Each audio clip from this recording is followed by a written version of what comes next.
మన శంకర వరప్రసాద్ గారు సినిమా నుండి డైరెక్టర్ అనిల్ రావిపూడి గారు మీరు చాలా సినిమాలు రిలీజ్ చేశారు, వాటి కలెక్షన్స్ కూడా బాగా. సో ఈసారి కలెక్షన్స్ ఎంత వస్తాయి అనుకుంటున్నారు మన శంకర వరప్రసాద్ గారి సినిమా? లాస్ట్ టైం 300 కోట్లు వచ్చాయి, లెక్క 500 కోట్లు స్టార్ట్ చేస్తున్నాం.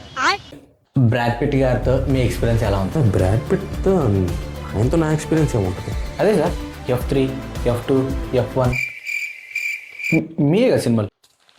F1 హాలీవుడ్ ఫిలిం రా. F1 director Joseph Collins. Okay sir, cool. ఎవరు ఇది రాసింది? మనకు ఒకటి ఉంది సార్, ఈ మార్కు మీ సినిమాలు ఓన్లీ ఫ్యామిలీ ఆడియన్స్కి మాత్రమే నచ్చుతున్నాయి, యూత్ క్రింజ్ అనుకుంటున్నారు మీ సినిమాలు. దీని మీద మీ స్పందన ఏంటి? అలా ఎలా అనుకుంటారు? అందరికి నచ్చుతుంది. అందరికి నచ్చకపోతే కలెక్షన్స్ ఎలా వస్తాయి?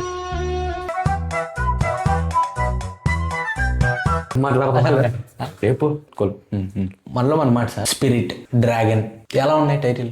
ఈజీగా ఉంటాయి. మరి మీ టైటిల్ ఏంటి సార్? ఇంత పొడవు ఉంటాయి, పలకడానికి కూడా కష్టమైపోతుంది సార్. అవి ఏ సినిమా గురించి మాట్లాడుతున్నారు? మన శంకర వరప్రసాద్ గారు. దాని ముందు సంక్రాంతికి వస్తున్నాం, దాని ముందు భగవంత్ కేసరి పలకడానికి వస్తున్నాయి కదా.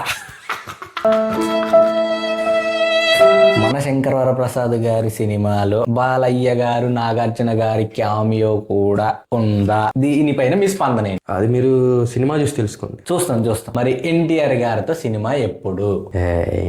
ఇది అడగాలని ఏదో అడుగుతున్నాయి. లేదు, నిజంగానే ఎన్టీఆర్ గారితో అంటే మీ టైమింగ్ అది క్రింజ్ ఉంటుంది. చేస్తాం. అయితే క్రింజ్ కన్ఫర్మ్ అండి.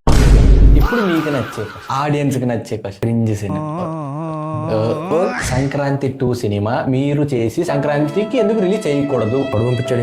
ఇక్కడ ఉన్నాడు, ఎవడు పంపించాడు? నెక్స్ట్ టైం ఇలాంటి వాళ్ళని తెస్తే నీ ఉద్యోగం వద్దు సార్. ఒకసారి